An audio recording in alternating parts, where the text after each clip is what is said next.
Meus amigos, boa tarde. Estamos aqui mais uma vez, nesse esforço aqui online de continuarmos as nossas reflexões a respeito do Evangelho segundo o Espiritismo. A lição que nos cabe hoje, ela está no capítulo 10, itens 11 a 13. Capítulo 10, bem-aventurados os que são misericordiosos. Tá?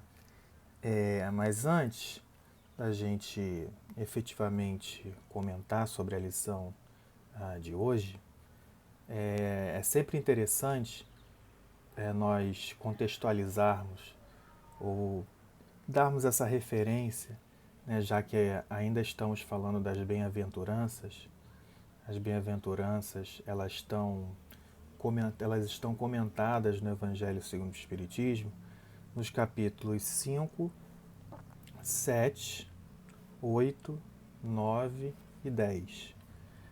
Kardec colocou as bem-aventuranças, ele se propôs o esforço, né, de comentar, de refletir, de se debruçar sobre as bem-aventuranças nesses capítulos. Né? E é interessante também, já fizemos esse comentário anteriormente, mas nunca é demais fazê-lo de novo, que nós também estamos estudando, né, o Evangelho segundo o Espiritismo nos nossos encontros virtuais com a Juventude Espírita Abel Gomes.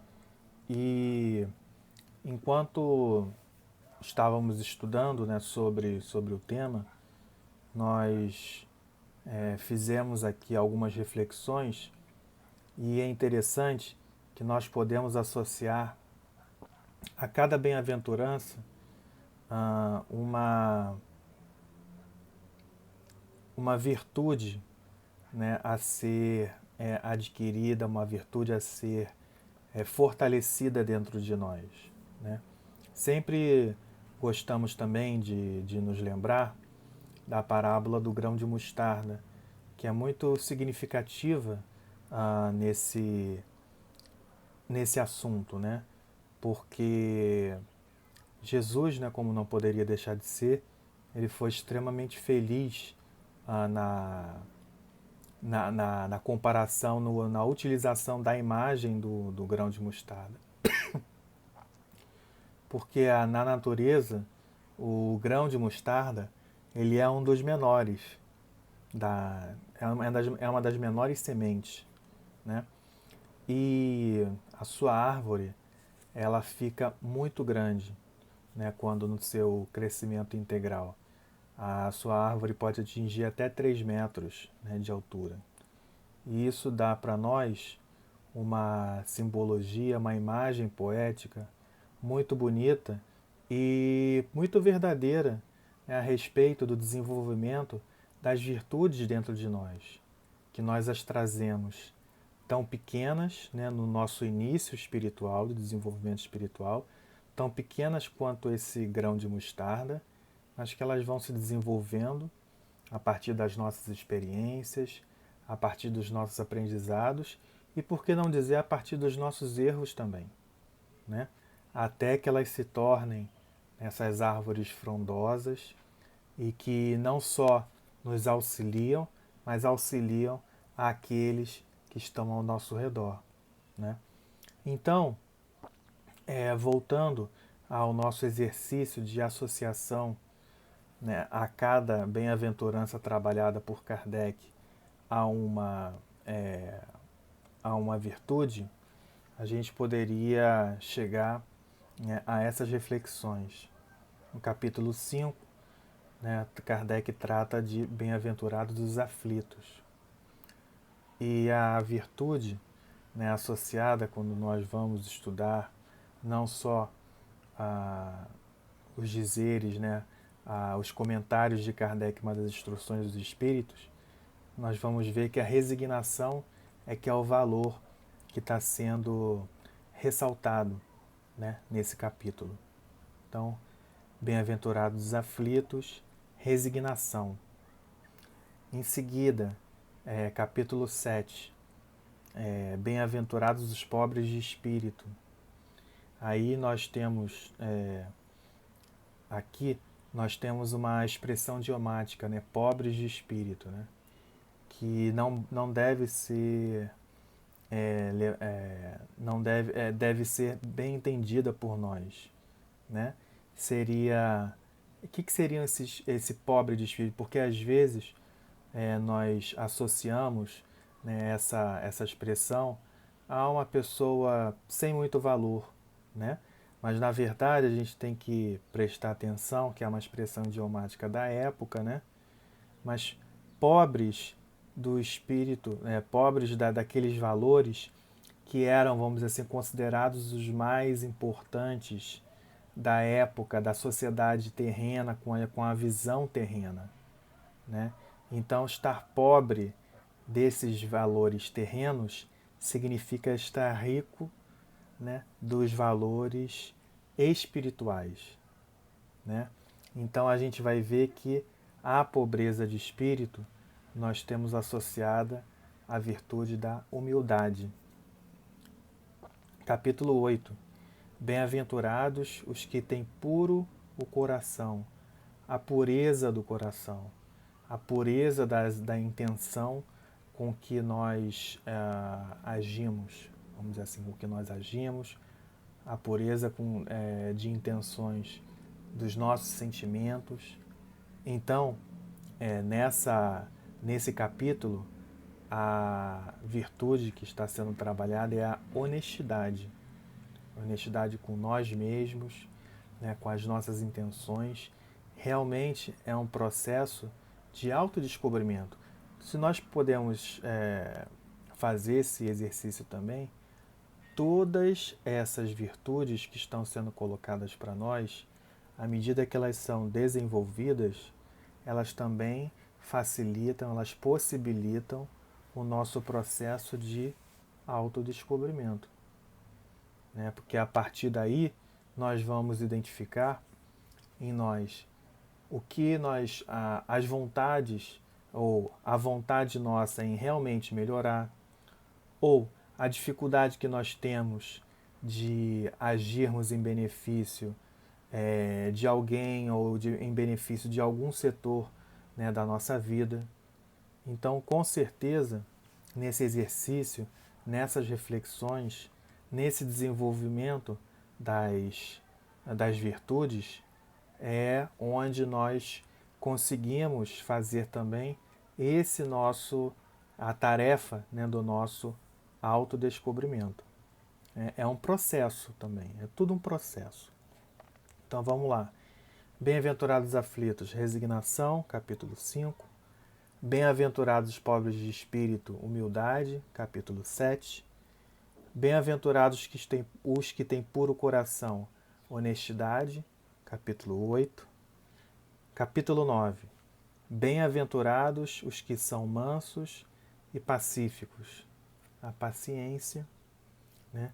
Nós vamos perceber também uma coisa interessante, que nós vamos perceber que as virtudes elas vão se tornando cada vez mais elaboradas, cada vez mais complexas, né? Complexas no sentido de trazerem uma elaboração, um esforço maior da nossa parte, né? Então nós vamos ver esse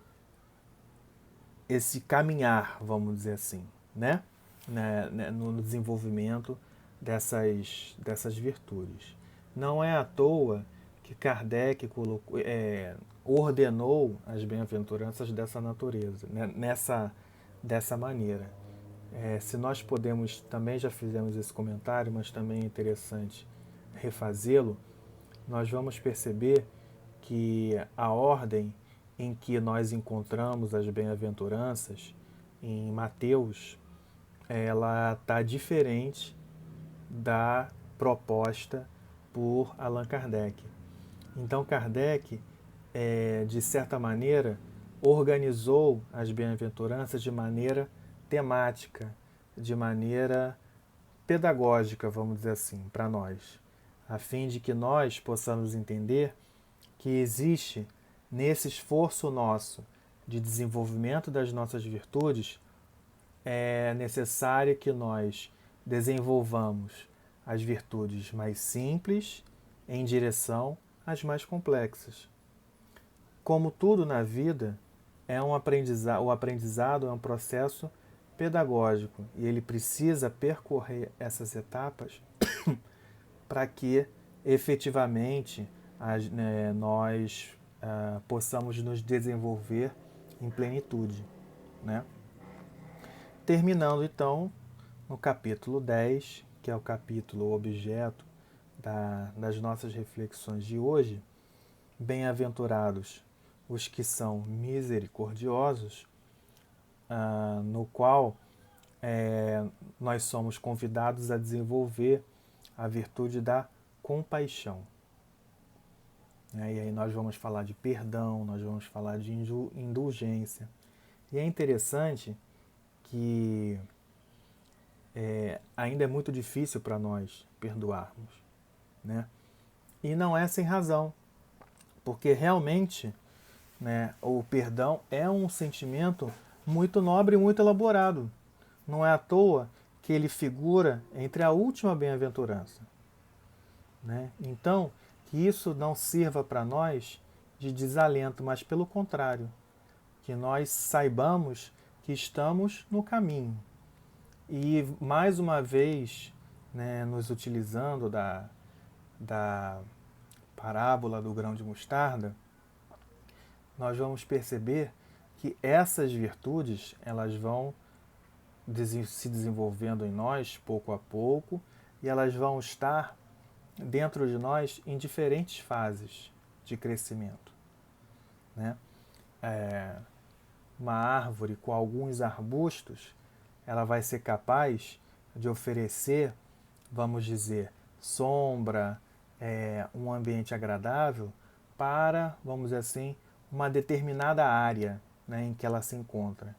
Agora, se for uma árvore grande, frondosa, com copa bastante ampla, nós vamos perceber que o raio de ação dela vai ser muito maior. Assim são as nossas virtudes, né? A gente começa atingindo ou, vamos dizer, atingindo, né? A gente começa a influenciar as pessoas que estão mais próximas de nós, aquelas com quem nós temos simpatia, os da nossa família, os nossos pais, os nossos irmãos, os nossos amigos. Mas aí nós vamos crescendo em entendimento, nós vamos tendo outras experiências enriquecedoras, de modo que o nosso raio de ação vai se ampliando, a ponto de nós até oferecermos essa nossa amizade, as nossas boas vibrações a pessoas que nós sequer conhecemos, ou às vezes as pessoas por quem nós não simpatizamos, né? Então o nosso raio de ação também vai se tornando cada vez mais amplo, né? Então nós vamos perceber que todas essas virtudes estão dentro de nós em diferentes estágios de crescimento. Cabe a nós, por esse nosso processo de reflexão, pelo nosso processo de passar pelas experiências que a vida nos propõe, né, que a vida nos oferece, para nós efetivamente desenvolvermos essas nossas virtudes. Não é verdade?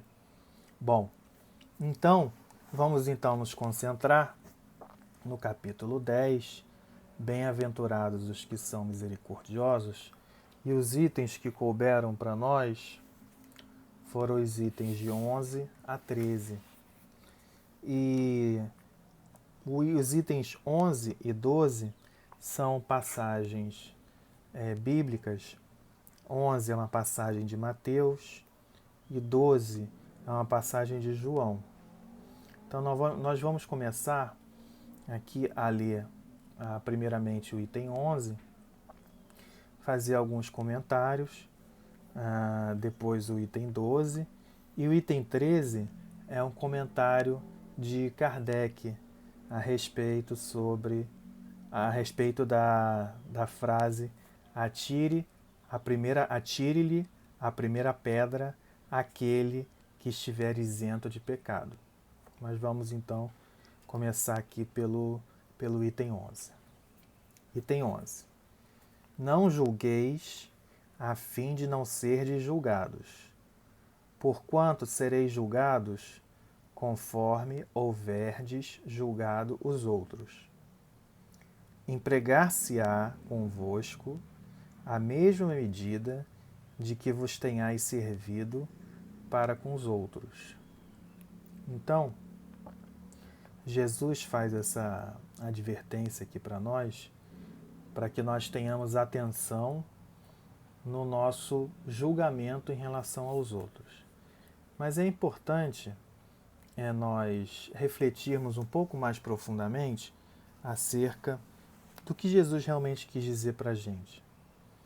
Então, será que seria lícito ou seria lógico nós tirarmos a seguinte conclusão? Bom, como nós temos defeitos, né, como nós seremos julgados porque nós temos defeitos, então não devemos julgar o outro e devemos ser coniventes com o erro do outro? Será que seria isso que Jesus estaria dizendo para nós? De maneira nenhuma, né? Jesus, por várias maneiras, por várias ocasiões, já deixou claro que ele não é conivente com o erro. Mas é necessário que nós estabeleçamos a diferença entre o erro e aquele que comete o erro. Nós temos que ser contra o erro e não contra quem comete o erro. Porque aquele que comete o erro, ele ainda está em curso, vamos dizer assim, em experiências alternativas da aprendizagem, né? Mais do que nunca, essa virtude da indulgência, da misericórdia, como nós colocamos, da compaixão, né, como nós colocamos aqui nesse capítulo 10, ela é um convite, ela representa um convite para nós exercitarmos a nossa empatia, a empatia com o outro, dando ao outro, permitindo ao outro, óbvio, né, não sendo conivente com o erro, mas permitindo ao outro que ele escolha a sua maneira de se desenvolver. É óbvio que se nós somos amigos ou se nós somos os pais, nós devemos orientar, nós devemos reprimir o erro, mas sempre sabendo, mas sempre se utilizando, vamos dizer assim, da compaixão. Corrigir com energia, mas nunca deixando de amar e nunca deixando, né, de respeitar o espaço do outro. Então, esse primeiro ensinamento, essa primeira passagem evangélica, ela é bastante significativa e bastante profunda a esse respeito. Tá? Vamos então para o item 12, que é a passagem de João, que é um pouco maior. Então, os escribas e os fariseus lhe trouxeram uma mulher que fora surpreendida em adultério. E, pondo-a de pé no meio do povo, disseram a Jesus: Mestre, esta mulher acaba de ser surpreendida em adultério. Ora, Moisés, pela lei, ordena que se lapidem as adúlteras. Qual sobre isso a tua opinião? Diziam isto para o tentarem e terem de que o acusar. Jesus, porém, abaixando-se, entrou a escrever na terra com o dedo. Como continuassem a interrogá-lo, ele se levantou e disse: Aquele dentre vós que estiver sem pecado, atire a primeira pedra. Em seguida, abaixando-se de novo, continuou a escrever no chão.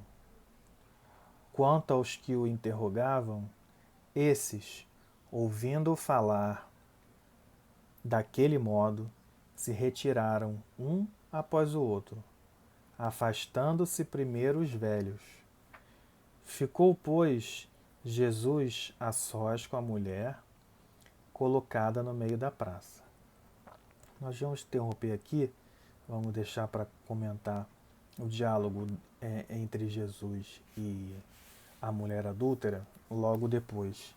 E nós vamos tentar fazer comentários aqui sobre essa passagem que é tão significativa.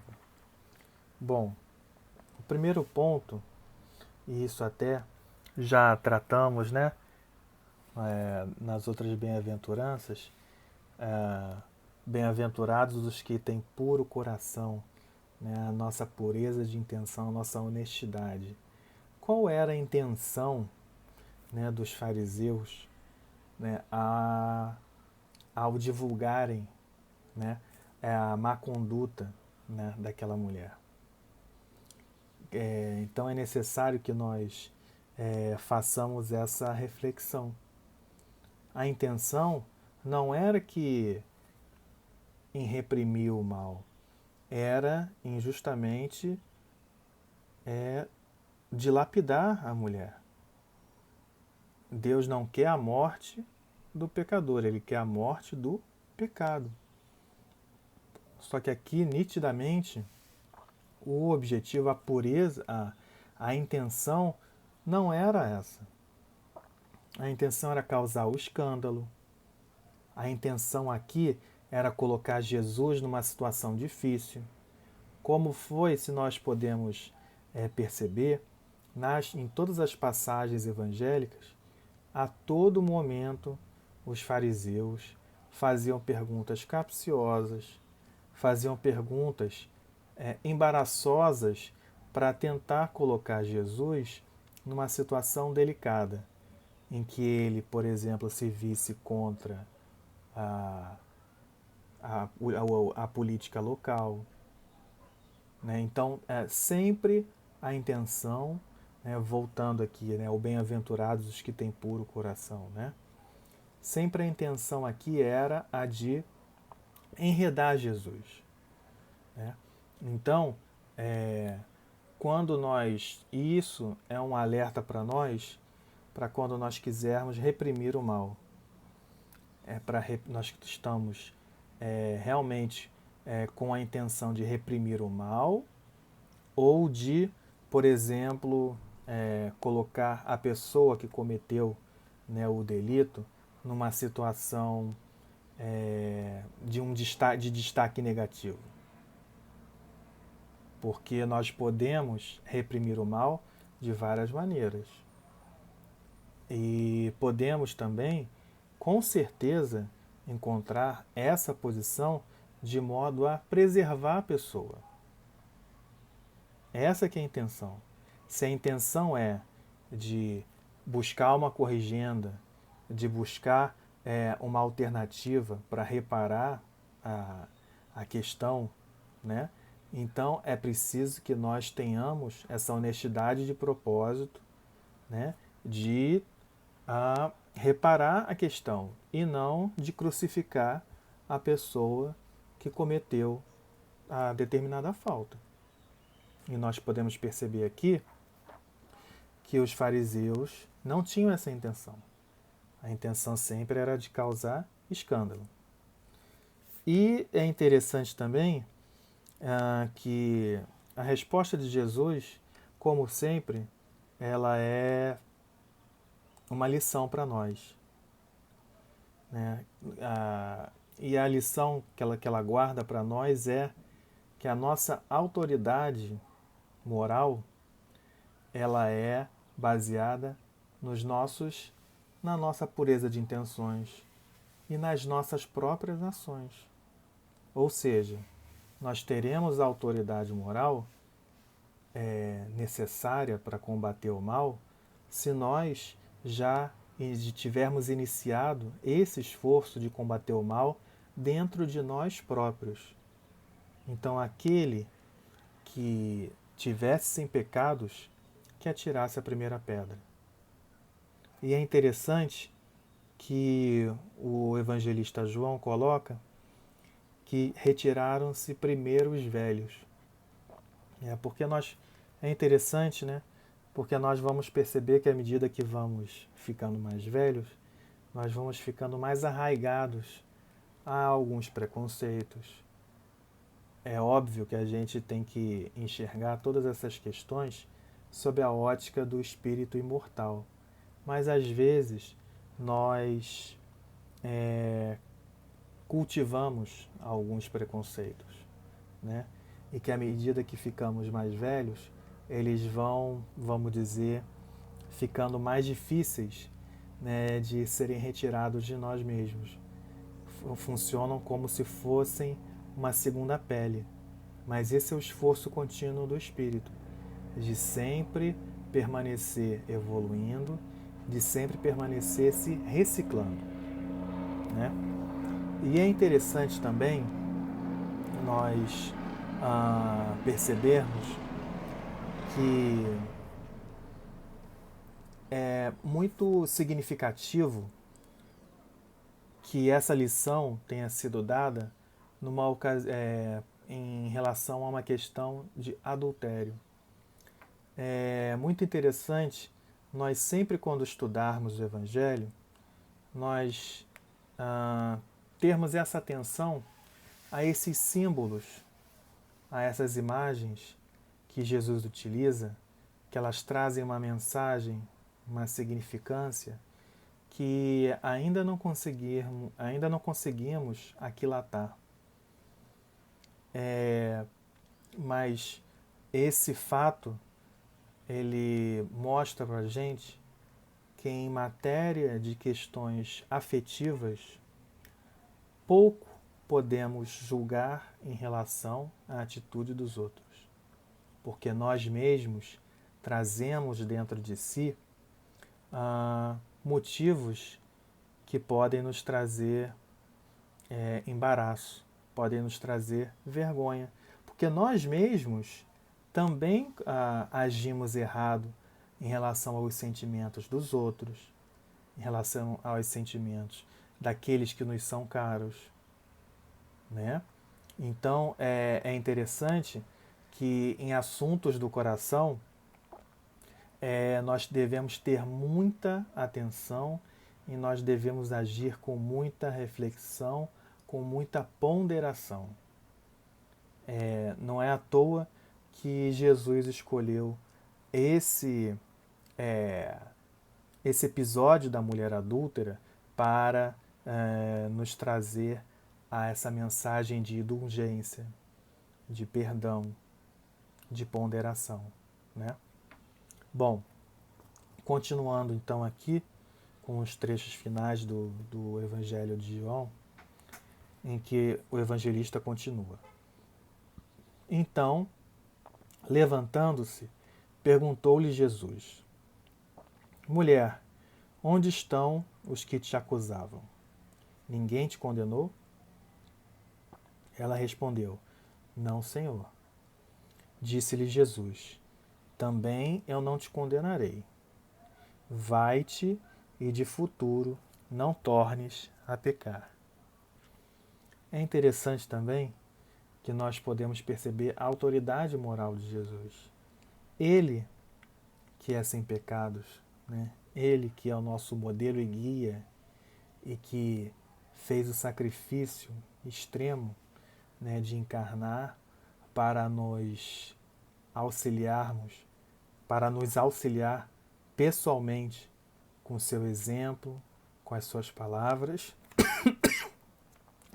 ele mesmo não condenou. Mas ele adverte: vai-te e de futuro não tornes a pecar. É essa a mensagem. E com certeza, essa mensagem, ela cala muito mais ao nosso coração porque nós nos sentimos renovados. Renovados no sentido de termos uma segunda chance. Com certeza, essa recomendação ela traz muito mais benefícios do que uma punição pela condenação dos nossos atos. É por isso que tantas vidas foram tocadas por Jesus e foram modificadas pelo fato de ele não condenar, mas sim de ele advertir que, ok, você fez o erro, mas a partir de agora vai e não peques mais. Essa deveria ser a nossa maneira de agir, né? E no capítulo 13, no item 13, né, Kardec faz justamente um comentário, e eu só queria deixar aqui, até por conta já do nosso tempo, que correu bastante rápido hoje, no primeiro parágrafo, que só queria ressaltar o que Kardec coloca aqui. Atire-lhe a primeira pedra aquele que estiver isento de pecado, disse Jesus. Essa sentença faz da indulgência um dever para nós outros, porque ninguém há que não necessite para si próprio de indulgência. Ela nos ensina que não devemos julgar com mais severidade os outros do que nos julgamos a nós mesmos, nem condenar em outrem aquilo de que nos absolvemos. Então,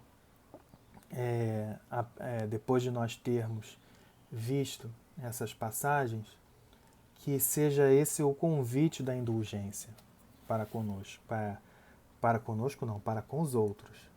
Porque nós sabemos que Deus é a misericórdia suprema e Ele se utiliza dessa indulgência paternal conosco a todos os instantes.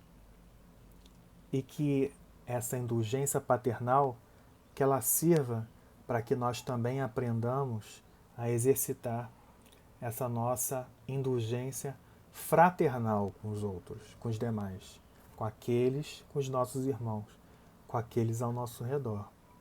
Então, que nós possamos ficar com essas reflexões e desejamos a todos que estejam bem em suas casas, cumprindo as recomendações de saúde propostas pelas autoridades e que nós possamos continuar vibrando pela nossa cidade, pelo nosso país, pelo nosso planeta, por aqueles que possam se encontrar nesse momento hospitalizado, que nós possamos sempre enviar nossas boas vibrações a todos que estejamos necessitados, porque na verdade estamos todos necessitados de boas vibrações, de calma, de ponderação e de todas as virtudes, né, sobre as quais nós comentamos rapidamente e que constituem, né, essas maravilhosas lições de Jesus que são as bem-aventuranças. Fiquemos em paz, meus irmãos, e até o nosso próximo encontro.